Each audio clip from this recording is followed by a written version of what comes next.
Bonjour à tous, bienvenue dans cette nouvelle vidéo de Blue Water Navy.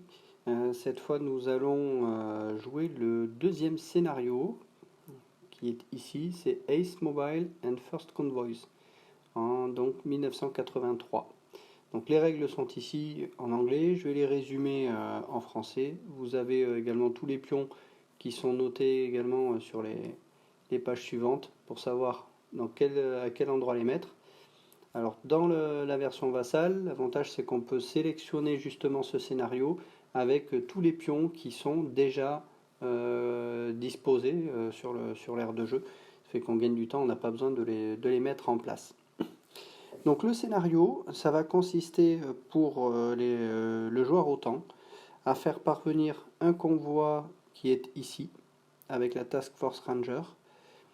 Voilà. Ce convoi doit arriver en France, donc on va essayer de l'amener sur le port de Brest. Et le deuxième objectif, c'est d'utiliser ces unités amphibies pour amener des troupes ici à Trondheim, voilà, de façon à les faire accoster. Voilà. Alors, on ne va pas jouer les règles amphibies parce que les règles amphibies ne sont valables que pour le camp russe. Les unités amphibies côté OTAN, il suffit tout simplement d'aller sur un port et de débarquer les troupes. Voilà. Donc c'est un peu plus simplifié pour cette partie-là. Donc ça c'est une force de réaction rapide qu'on doit amener à Trondheim pour contrer une éventuelle avancée russe. Voilà. Donc les conditions de victoire, le joueur russe pour pouvoir gagner va devoir faire au minimum 3 coups contre l'unité amphibie qui est ici, 3 coups au but, et 3 coups au but contre le convoi. Voilà, ça ce sont les contraintes, du moins les conditions de victoire pour le joueur russe. Pour le joueur OTAN, lui ça va consister tout simplement à réussir à amener le convoi ici et la force de réaction rapide ici. Voilà. Au niveau du small scénario abstract, donc le joueur de l'OTAN dispose de 6 points et le joueur russe de 8. Voilà. Donc on verra l'utilisation de ce abstract et justement comment ça influe sur le déplacement des navires, et notamment les task force.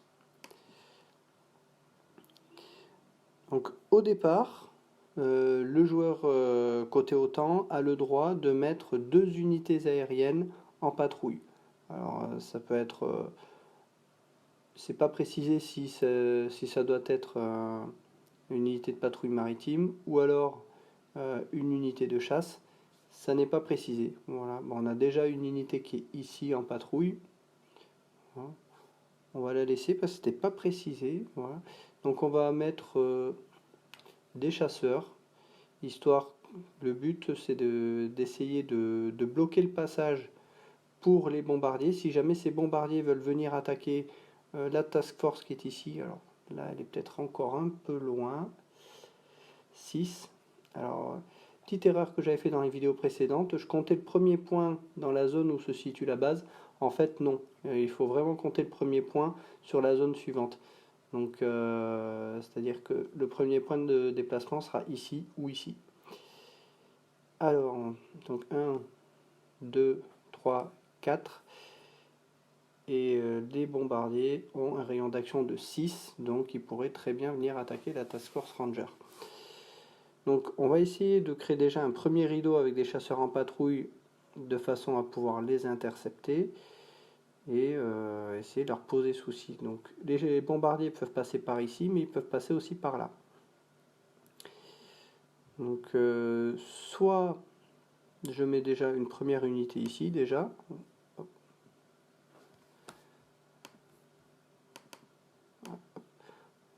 On va déjà mettre une unité de chasseurs ici.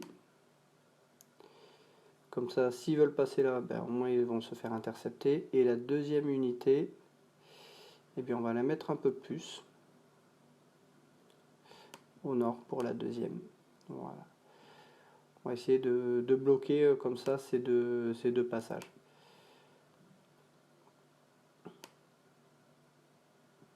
Voilà. Et donc on va les mettre en patrouille. Voilà.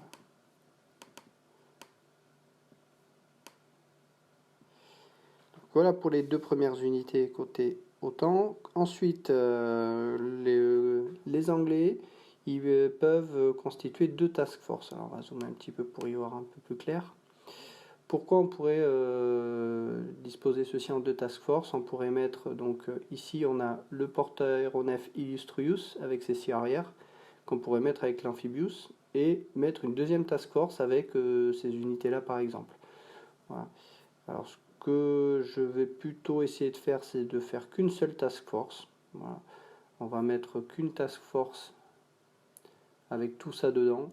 Pourquoi? Parce que ce que je veux essayer de garder, c'est justement un bon potentiel anti-sous-marin si jamais il y a des sous-marins qui viennent attaquer.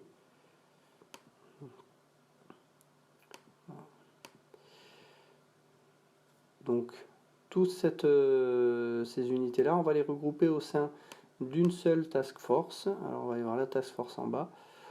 On va mettre la task force Shield. Donc je vais aller chercher le pion de la task force.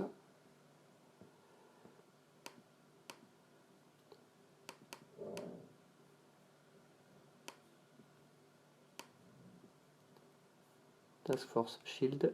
Voilà. Et je vais l'amener ici. Alors, c'est pas précisé qu'elle doit être en mer, disons qu'elle doit être déjà constituée. Après, on ne pourra la bouger que lors de la phase de déplacement des navires. Donc voilà. Ensuite, le jeu va se jouer en 4 tours. Donc ça va être un jeu qui va se jouer sur pas beaucoup de tours, ça va être assez rapide logiquement, même s'il y aura pas mal d'activités quand même pendant les tours. Donc je risque certainement de diviser la vidéo en plusieurs parties. Voilà. Les joueurs russes auront également un espion. On a l'espion qui est ici et qu'on pourra, il faudra qu'on lance à chaque fois qu'on l'utilise un dé pour avoir un score de 1 à 4 si jamais pour qu'il soit détecté. On verra ça, on l'a déjà vu un petit peu dans une vidéo précédente, on l'utilisera à nouveau. Ce que je vais ajouter, et ça on n'a pas encore commencé à l'utiliser, c'est les decks. Voilà. Donc je vais commencer à introduire justement l'utilisation de ces cartes de jeu. Donc, on va aller chercher ça. Donc on a les cartes de jeu ici. Et ici, ça c'est la main côté russe et la main côté OTAN. Donc on va tirer en fait des cartes et on va les mettre là-dedans. Chaque joueur va tirer en fait 5 cartes. Donc je vais commencer à en prendre une déjà là.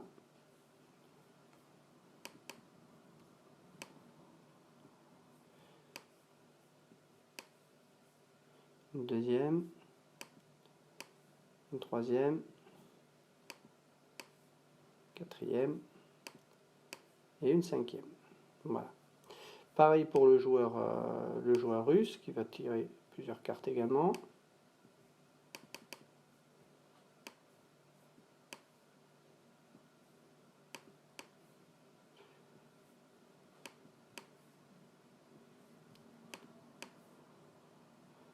Voilà.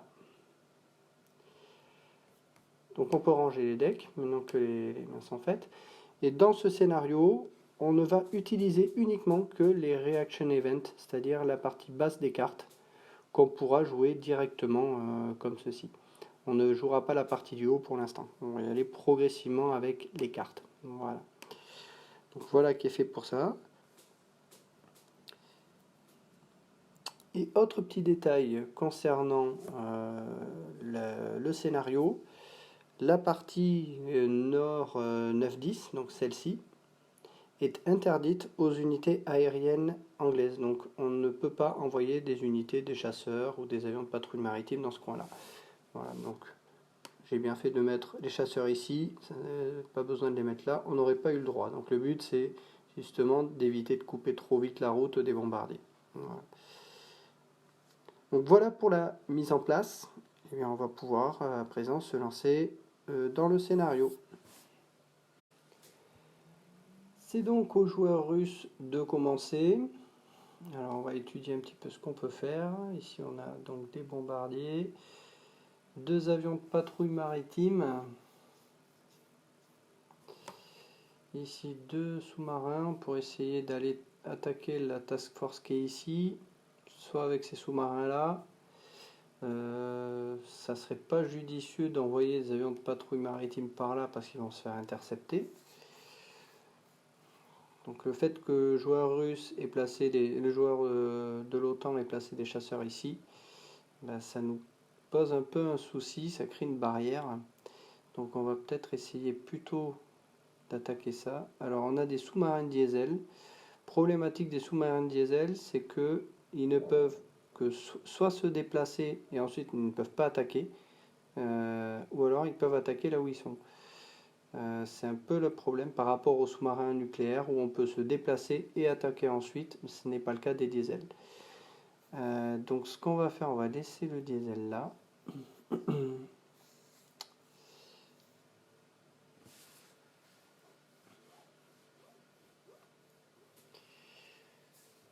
Je serais tenté de faire une double attaque mais au tour précédent. Donc ce que je vais faire, je vais mettre le sous-marin ici. Et je vais le mettre donc en spent puisqu'il s'est déplacé. Je ne vais pas l'attaquer tout de suite.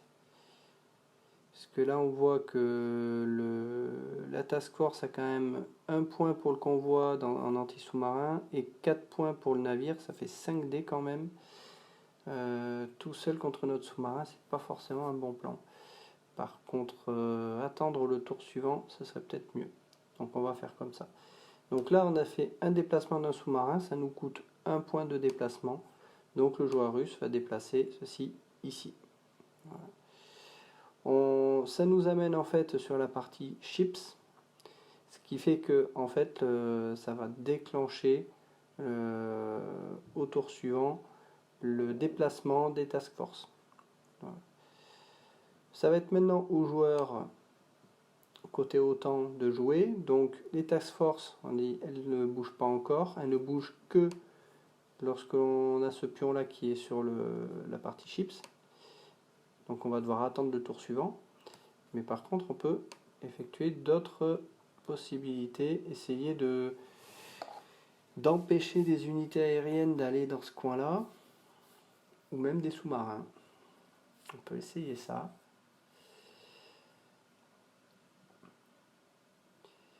Le sous-marin qui est là, je vais peut-être le déplacer là, de façon à ce qu'il soit dans le coin, si jamais ces sous-marins viennent par ici. Ça peut être une idée. Donc il a 3D en attaque anti-sous-marine, lui il en a 2. Lui il en a 3. Donc on va faire ça. Voilà. Et donc on va le mettre en spent.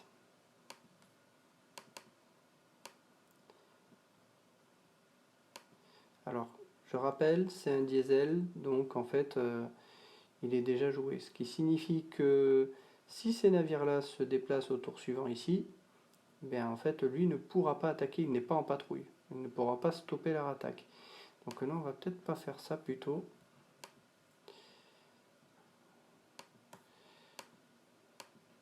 Je vais peut-être mettre plutôt un avion de patrouille maritime. Ce sera peut-être mieux. Là, j'ai combien? J'en ai un. On va mettre ça là. Voilà, et on va le mettre comme ça en patrouille. Alors par défaut, un avion de patrouille maritime est en patrouille dès l'instant où on le déploie. Voilà, on n'est pas obligé de mettre le on patrol. Voilà, donc là le joueur autant a joué sa partie, il peut déplacer donc, ça coûte 1 point de déplacer une unité aérienne comme ça. Et maintenant c'est au tour du joueur russe. Le joueur russe, donc on est sur la partie ships, donc ça va être les navires qui vont pouvoir se déplacer. Donc on va regrouper, on les regroupe tout ça là.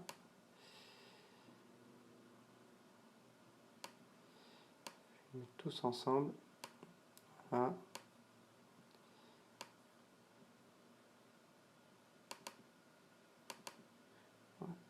Et donc tout ça sous la Task Force Ranger. Voilà. Donc la Task Force Ranger, on va la déplacer. Il faut qu'on aille ici à Trondheim, donc on va déjà se déplacer ici. Voilà. Ensuite, j'ai bougé directement une task force de l'OTAN parce que les Russes n'en ont pas de task force. Il n'y a que les task force OTAN qui vont bouger. Voilà. Donc la task force qui est ici, la task force Ranger, ben, elle va bouger elle aussi d'ici. Voilà. Donc là, elle se retrouve à portée de 2 sous-marins russes. Donc maintenant que les navires ont bougé, ça va être aux joueurs russes d'utiliser ces points de ces ops points. Donc soit il peut décider d'attaquer directement là, ou alors de déplacer les sous-marins ici, mais ce qui est assez risqué puisqu'il y a un avion de patrouille maritime. Déplacer les avions ici, c'est pas forcément un bon plan non plus. On peut essayer de passer par ce coin-là, d'arriver ici, directement d'attaquer là. Le problème c'est que déjà ici ça va consommer 3 zones pour aller là, ici ça fera 4. Mais on va se faire intercepter quand même ici. Et bien on va tenter cette approche, mais il faudrait qu'on essaie de détecter la task force avant. Donc on va déjà envoyer déjà un avion de patrouille maritime, où j'envoie les deux.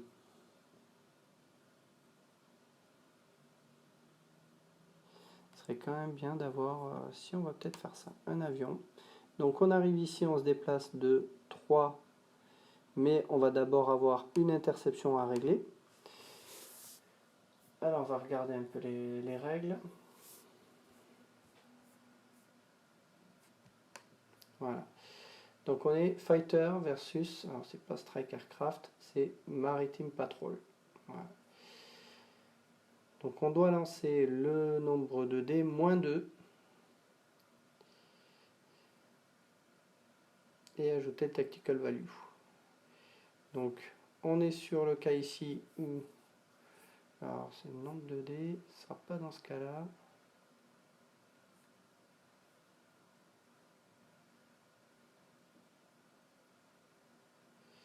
The War Track Fighter Symbols show the number of dice to roll. On n'a pas le nombre de dés. Donc j'en déduis que ici c'est 1 dé. Si on n'a qu'un seul avion, je pense que ça doit être ça. On va partir là-dessus. Je pense que c'est ça. À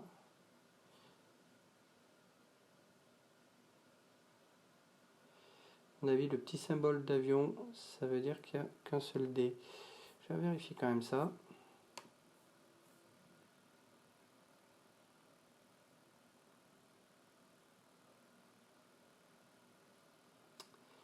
Je n'ai pas là-dessus. Pas là-dessus non plus. On va partir là-dessus en se disant que c'est 1 dé pour cette interception avec un tactical value de +1. Voilà, donc un 1 plus 1 ça fait 2. Eh bien ça n'est pas suffisant pour pouvoir toucher cet avion. Alors, je vais revenir sur le ici. Donc il aurait fallu de toute façon pour le toucher un score de 10. Donc là ça n'a pas suffi. Par contre ce qui se passe c'est que maintenant qu'elle a été interceptée par ces chasseurs là, les autres unités, s'il y avait des unités aériennes dans le coin, eh bien elles vont être alertées. Et justement on va voir, c'est ce qui va être le cas. Donc on peut maintenant se déplacer ici.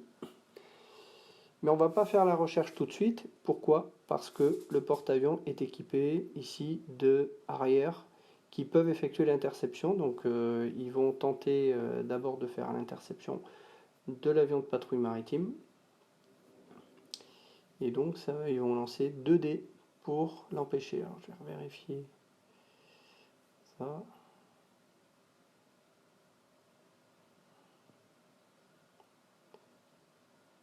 Alors c'est minimum 1, donc là ils sont déjà détectés, je crois que justement ça faut le voir.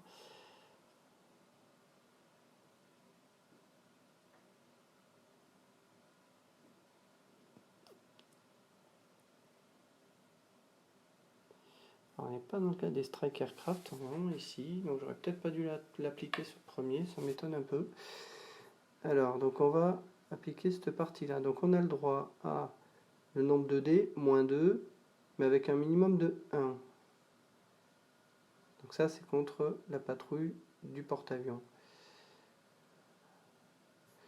Donc au final, ben, nos arrières, ils ont droit qu'à un seul dé, puisqu'en fait, ils ne sont pas en vol, visiblement. Je le comprends comme ça. Donc un dé avec un +1. C'est parti. +1, 5. Et bien là aussi, ça n'est pas suffisant. Donc on regarde. Contre un avion, il faudrait un 9 minimum pour justement pour enlever un dé de recherche. Donc là, notre unité, elle va pouvoir maintenant effectuer la recherche de la task force. Donc on va lancer, on va se mettre sur la partie task force. Détection de task force ici, et on va lancer le dé pour voir à quoi ça correspond.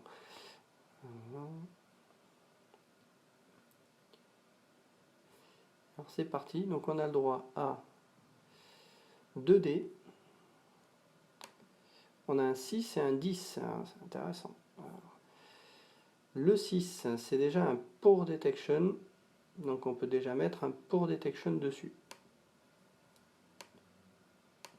Voilà. Ensuite, il nous reste le 10. Et bien le 10, c'est encore mieux, c'est un good detection direct. Voilà.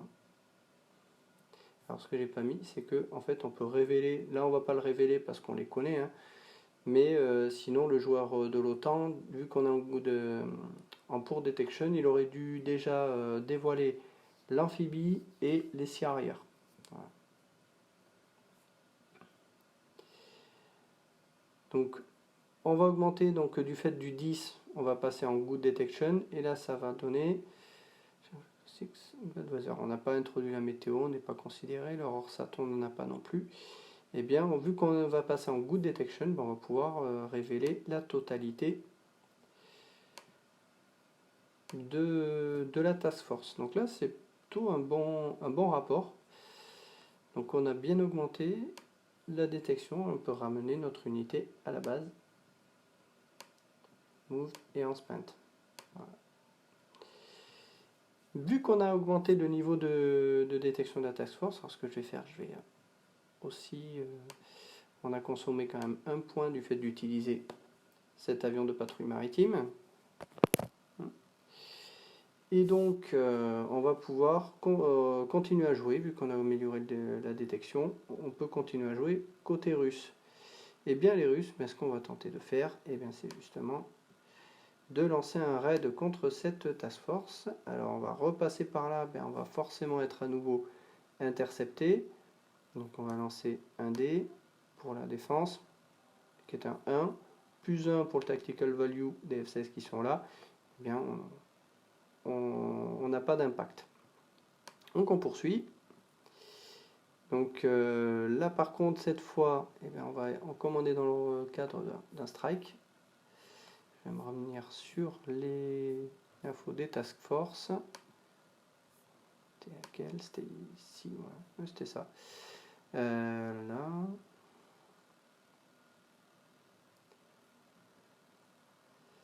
On va voir, c'est dans les interceptions. C'est dans les interceptions. Voilà, fighter versus strike aircraft. Donc on est sur une cap contre une interception. Alors on n'est pas sur des chasseurs en patrouille.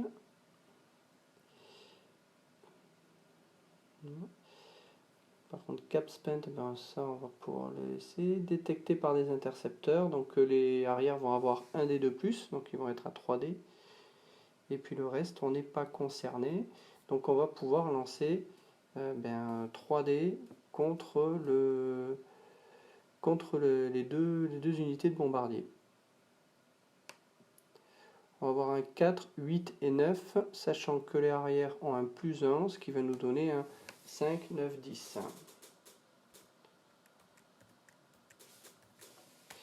Voilà. Alors ce n'est pas un 10 naturel, hein, donc ça va jouer aussi. on n'a pas eu de 10 naturel, donc ce n'est pas un cap kill before launch, c'est-à-dire que les bombardiers ont eu le temps de larguer leurs missiles. Par contre, on va se retrouver avec donc un 9 et un 10. Donc un naturel 9. Strike bombing.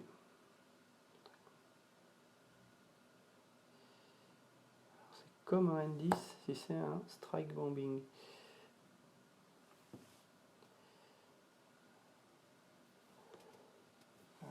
Donc au final, ça serait le cas.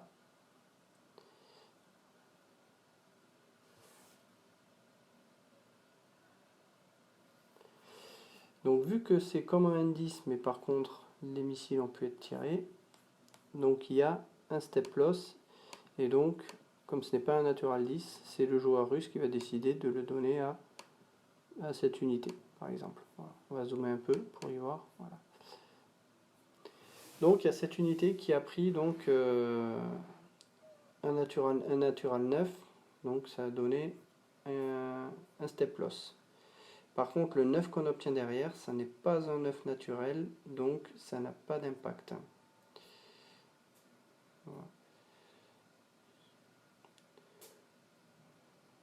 Quoique, là c'est un 8, là il faudra un 10.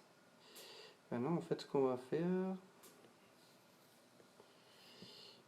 ben si, on va être forcément obligé, le joueur russe il laisse ça, et le joueur de l'OTAN va attribuer donc le 9 qui reste là, ben le 9 il peut l'attribuer à celui-là, puisque les points de défense c'est 8.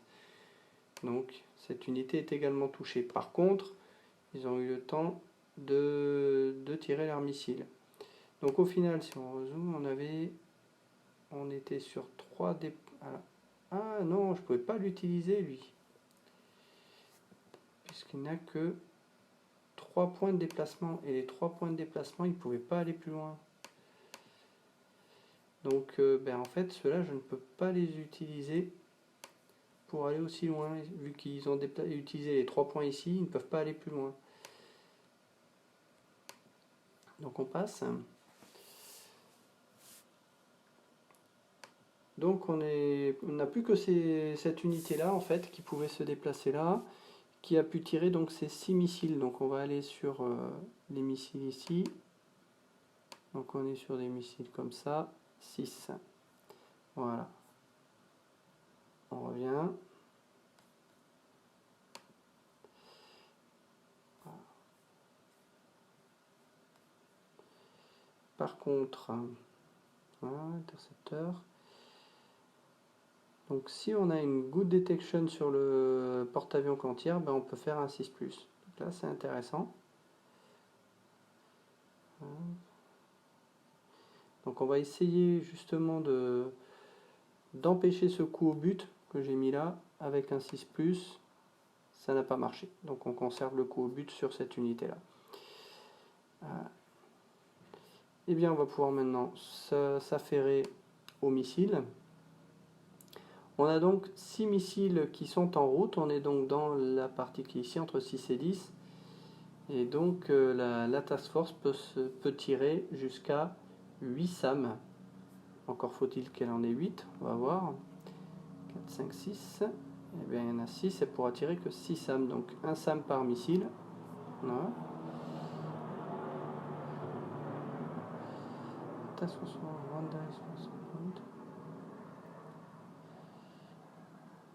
donc on a 6 SAM qu'on va pouvoir tirer, et bien on va pouvoir lancer tout ça.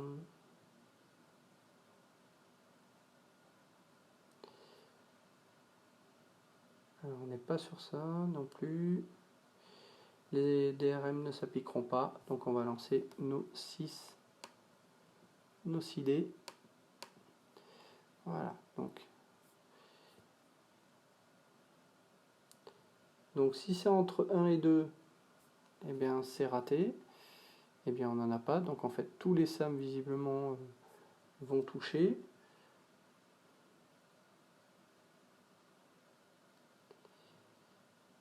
Et donc on va avoir un coup au but pour chaque missile, visiblement au minimum.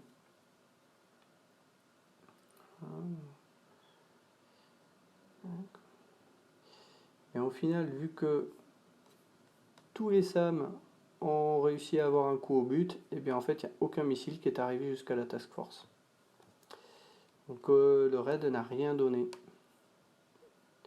Donc on peut renvoyer notre unité ici. Move et spent. Voilà. Pas très efficace notre raid. Voilà. On n'oublie pas dans le Small Operation Abstract de déplacer. Donc on a utilisé un point pour utiliser ces bombardiers là. Voilà. Et c'est tout pour le joueur russe. Ça va être maintenant au joueur OTAN de pouvoir jouer. Le joueur OTAN, qu'est-ce qu'il va pouvoir faire? Et bien ce qui serait intéressant, c'est qu'avant qu'eux ils attaquent, c'est d'essayer déjà de d'aller un petit peu les embêter, les enquiquiner. Donc ici on a un Atlantique, ça serait peut-être bien de l'utiliser. On a 2 dés. Ouais, je pense qu'on va faire ça, histoire de diminuer la capacité de frappe lors du prochain tour des Russes.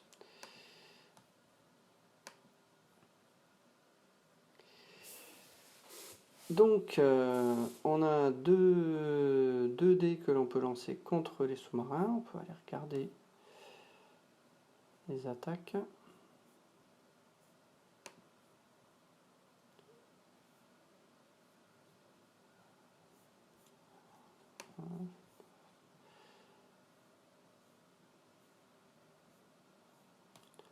On n'a pas ce qui touche justement aux avions, ça m'étonne.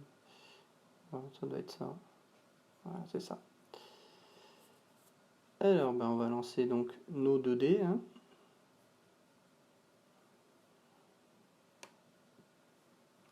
Un 1 et un 8. On n'a pas de plus 1. Est-ce qu'on avait des... Et bien au final, ça ne donne rien. L'attaque n'a servi à rien non plus. Raté. Et on est en spent. Voilà. Donc le joueur OTAN a consommé donc un point. Hop, se déplace ici. Voilà.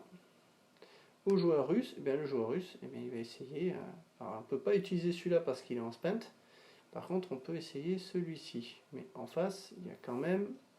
Le problème, c'est qu'elle n'est pas détectée, cette task force.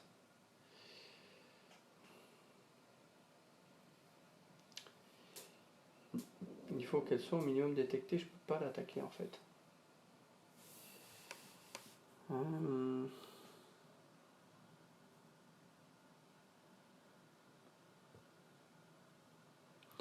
Alors ce qu'on peut essayer de faire, c'est d'utiliser un espion. Si on utilise l'espion, quelle partie? Je crois que c'est ici. Voilà.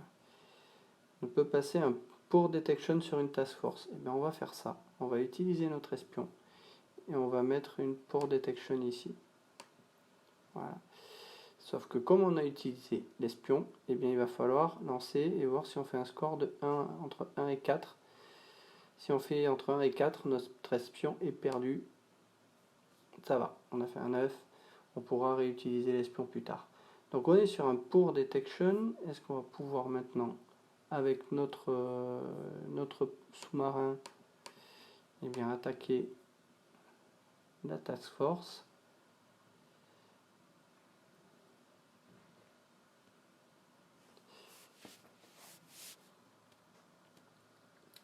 Là, on va pouvoir, oui. Si on avait un good detection, on aurait eu un plus 1. Voilà. Alors la task force, elle n'est pas fast, donc on passe. Par contre, moins 2 si c'est un sous-marin diesel qui attaque. Ah mais c'est pas une task force rapide, donc c'est pas grave. Et donc on va lancer nos dés. Alors, on va zoomer. On a notre Foxtrot qui est ici, qui a droit donc... Alors c'est 2 ou 4, j'ai doute là-dessus.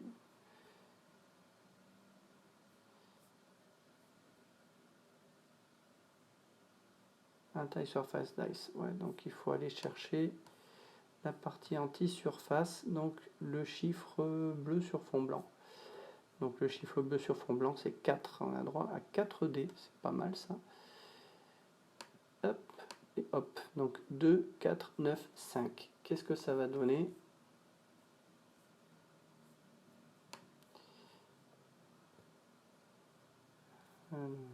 Ça, c'est le sous-marin. Alors, 2, 4, 5. Donc les 2, 4, 5, ça ne donne rien. 1, 9. On a quand même un 9. Donc ce 9, eh bien, ça va nous donner un coup contre les amphibies ou convois ou un prairie masqueur. Eh bien, c'est pas mal ça. C'est pas mal, un coup contre le convoi.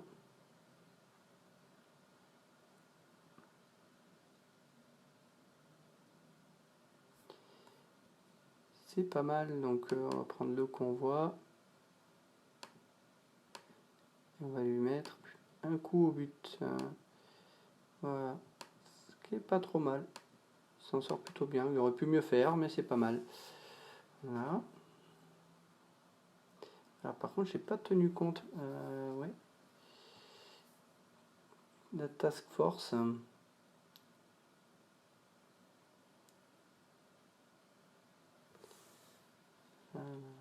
Ouais. En fait, il faut que je tienne compte de la task force. Donc, plus 2, si on a un porte-avions, on n'a pas de porte-avions. En fait, il faut que je tienne compte quand même de ça. On aura donc en fait 5 points d'anti-sous-marin de la part de la task force. Donc si on a 5 points pour l'anti-sous-marin, on va être ici. Il pourra lancer 2 dés avec un plus 1.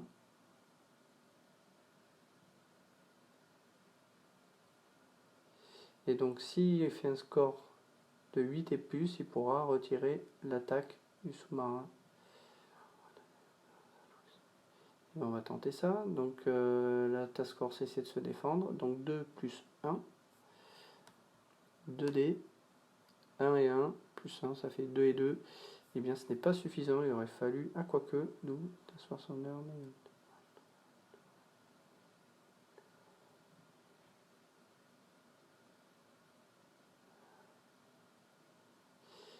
Et là, justement, on ne pourra pas le faire, ce cas-là, même si on a un score double. Parce qu'il faut qu'on ait un sous-marin qui ait des torpilles comme ça.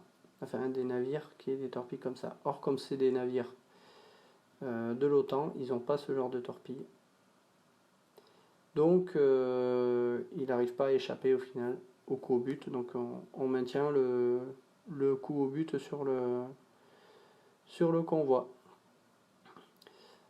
On met à jour l'obstract. Voilà. Donc là, on est sur un repair. Maintenant, au joueur de l'OTAN. Le joueur de l'OTAN, il n'a aucune unité qui est endommagée. Donc, il ne va pas faire de réparation. Par contre, qu'est-ce qu'il va pouvoir jouer?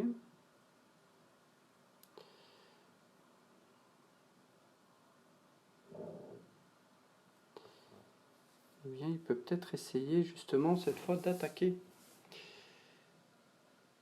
Peut-être essayer ça. Alors, donc, task force contre les sous-marins, ça va donner quoi?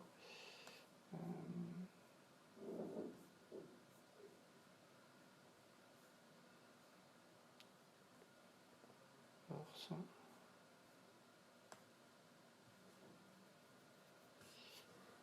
Pas dans ce cadre-là.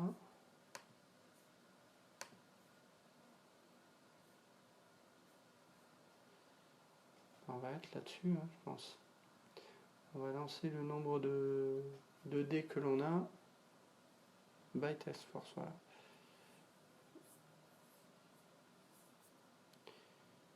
Le total.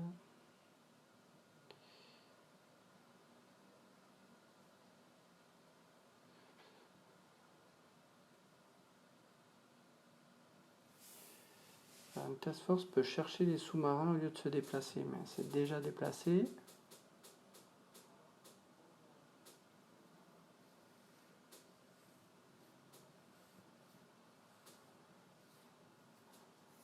On va faire process, mais on va faire ça.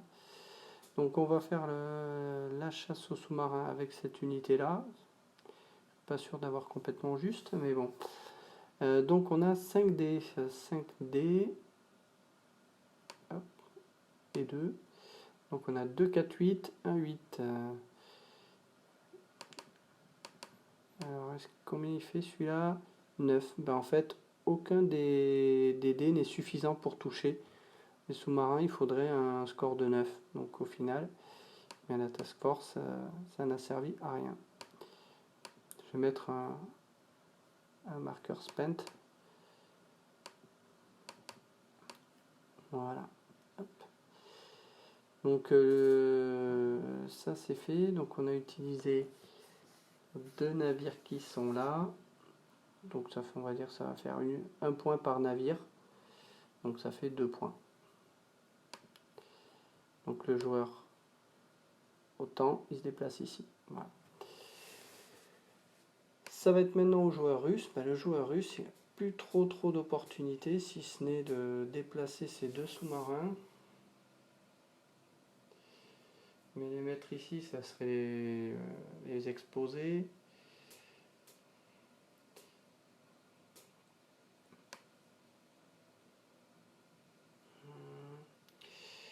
Ben, je pense que je vais pas les bouger. Je vais passer mon tour pour essayer d'attaquer avec ça, mais non, c'est pas assez loin.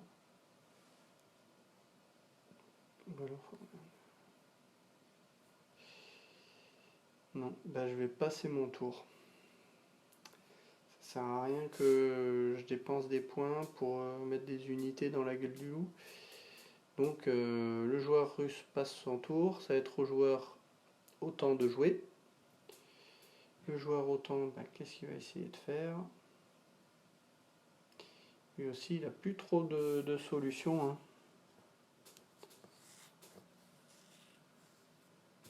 Alors, on va peut-être déplacer ce sous-marin. On va faire ça. Comme ça, il sera dans ce coin-là pour tout à l'heure. Spent. Hein. Donc, il se déplace de 1 point. Le joueur russe, ben, il décide à nouveau de ne pas bouger. Voilà. Il reste donc 1 point pour le joueur autant. Le joueur autant, il n'a plus trop non plus de solutions. Hein. Donc ben, il va passer son tour aussi. Voilà. Donc on termine ce premier tour. Alors je vais voir si on a game turn. Voilà. On est sur le D2. Voilà.